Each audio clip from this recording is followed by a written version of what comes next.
কি গরম পড়ছে, বাথরুমে হাঁকতে যাই না গোসল করতে যাই কিছুই তো বুঝি না। ভালো হইছে আজকে স্কুলটা বন্ধ দিছে। এই গরমের মধ্যে ক্লাস করে কেডায়? এই গরমে ঘরেও মন টেকে না। তাহলে এখন যাই মানুষের বাসায় ফ্রিতে খানা পিনা খাইতে। মানুষের বাসায় খাওয়ান খাওয়া সেই স্বাদ। আরে ওইটা তো আমার স্কুল বাস, আজকে না স্কুল বন্ধ, তাহলে এখানে কি করে? আরে ওইটা কেডা সোরের মতো লাগতেছে? আরে এটা তো পায়জামা। ওই বেটা তুই আমার থুয়ে কই যাস? খাড়া আমি আইতাছি। কিরে ভাই তোরা সবটি দেখি এই জায়গায়, আজকে তো স্কুল বন্ধ, তাইলে সবাই স্কুলে যাইতেছস কেন? আর বন্ধ দিনে স্কুলে কি পড়াইবো? কি পড়াইবো? আর যা পড়ার তাই পড়াইবো। আর তোরে কে বললো আজকে স্কুল বন্ধ? আজকে স্কুল খোলা। যখন স্কুল খোলা থাকে তখন আমাদের স্কুল বন্ধ, যখন স্কুল বন্ধ থাকে তখন আমাদের স্কুল খোলা। ওই বেটা তুই এসব কি বলতেছস? তোর কথাবার্তা তো আমার মাথায় না ঢুইকা মাথার উপর দিয়ে যাইতেছে। আর এই বাসের ভিতরে এত ঠান্ডা কেন? এই বাসে তো এসি লাগেন না? নাই এসি চাইতেও বেশি ঠান্ডা লাগতেছে। যে কারণেই হোক আমার কিন্তু ভালোই লাগতেছে। তুই একদম ঠিক কথা বলছস। এই দেখ ঠান্ডায় আমার হিগিন শক্ত হইয়া গেছে। অনেক চেষ্টা করতেছি লড়াই না, কিন্তু লড়তাছে না।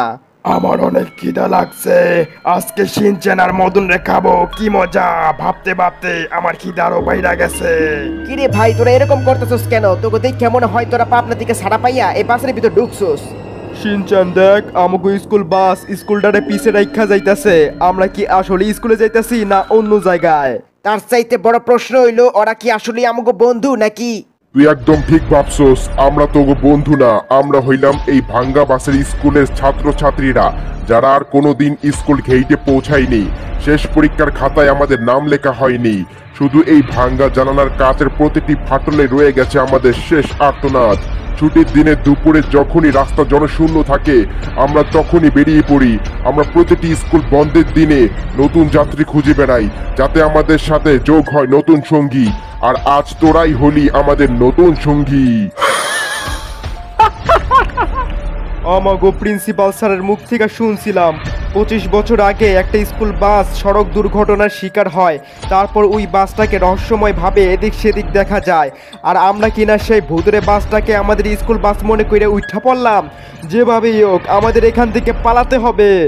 যারা এই বাসে একবার ওঠে তারা আর ফিরে যেতে পারে না। তোরাও পারবি না। পালাবার পথ খুঁজে লাভ নাই, তোরা পালাইতে পারবি না। আমরা যে জায়গায় যাব তোরাও আমাদের সাথে সেই জায়গায় যাবি। তোদের যাত্রা ভালো হোক। মদন আমার তো অনেক ভয় লাগতেছে। আমি তো আবার বাসায় মুইতাইতে ভুলে গেছি। এখন তো আমার অনেক মুত আইছে, ভয়ে আমার মুত বাইর হইয়া গেল। তোর তো তা ভালো, আমি তো আবার সকালে না হাইক গাইয়ে বাসে উঠা পড়ছি। মদন দেখ বাসের ড্রাইভার গায়েব, তাহলে বাস চালাইতেছে কেডায়?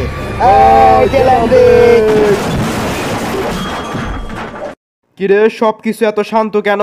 আমগো নিয়ে যাইতেছে এটা কোথায়? না ভূত হইলো অনেক ভালা ভূত। দেখোস না আমগরে কি সুন্দর জায়গায় পিকনিক করাইতে নিয়ে যাইতেছে। আর আমগো স্কুলে স্যার ম্যাডামরা কত কিপটা, বছর শেষ হয়ে নতুন বছর আসে কিন্তু পিকনিকে নামগন্ধ নাই। জায়গাটা দেখা মনে হইতাছে এটা একটা সাফারি পার্ক। ওই দেখ একটা বান্দর জামা কাপড় পইরা মাথায় টুপি দিয়া লাফাইতাছে। হোপ বেটা ওইটা তো আমি, কিন্তু আমি এই জায়গায় থাকলে ওই জায়গায় আমি কিভাবে? শিনচান ওই দেখ 5-6 দিন আগে তুই একটা পাথর টোকাইয়া আমার গিফট করছিলি। আমরা কি তাহলে টাইম ট্রাভেল করতেছি? অতীত সব আমাদের চোখের সামনে। ওই পাথরটা মনে হয় আমার পকেটে এখনো আছে, খাড়া বাইর করতাছি। এই সেই পাথর তুই আমারে গিফট করছিলি। পাথরটা দেখতে একদম এই বাসের মতো। পাথরে গায়ে কি জানি খোদাই কইরা লেখা আছে, খাড়া দেখতাছি। কি লেখা? আমাদের মিছিলে হয়ে যাও সঙ্গী। এই কথাটার মানে কি? মানে খুব পরিষ্কার, এই পাথরটার কারণেই আমরা এই বাসে আটকা পড়ছি। এই বাসটা মনে হয় মোতার জন্য ব্রেক মারবো না রে। এদিকে তো আমার পক্ষে আটকাইলেও সম্ভব হইতাছে না। যেভাবেই হোক এই পাথরটা আমাদের ভাঙতেই হবে, না থাকবে বাঁশ না বাজবে বাঁশি। জোরে জোরে আরো জোরে, হইব হইব চালায় যা। ভাঙ্গে না কেন রে এত সত্য? শিনচান চেষ্টা তো কম করলাম না। আমরা মনে হয় আর ফিরা যেতে পারবো না। আমগো নাচন কোদন এই জায়গায় শেষ। জানি না আমগোরে মনে কেউ রাখবো কিনা। আমার একটাই আফসোস, বিয়া না করার আগেই গায়ে বইয়া যাইতাছি। বাঁচাও, কে আছো বাঁচাও। আমরা কোথায় যাইতাছি? এই বাসটা আমাদের কোথায় নিয়ে যাইতাছে? আমার শরীর হালকা হইয়া যাইতাছে আর শ্বাস বন্ধ হইয়া যাইতাছে। যা যা হইতাছে মনে হয় একটা দুঃস্বপ্ন। স্বপ্ন মনে হইলেও হইতাছে বাস্তবে। শিনচান কিরে ঘুমাই গেলি নাকি? উইঠা পর, আমরা বাইচা গেছি। ওই দেখ পাথরটা ভাঙ্গিয়া গেছে। তোর লগে পরে কথা কই, আমার আইছে অনেক মুত, আগে মুইতাহি।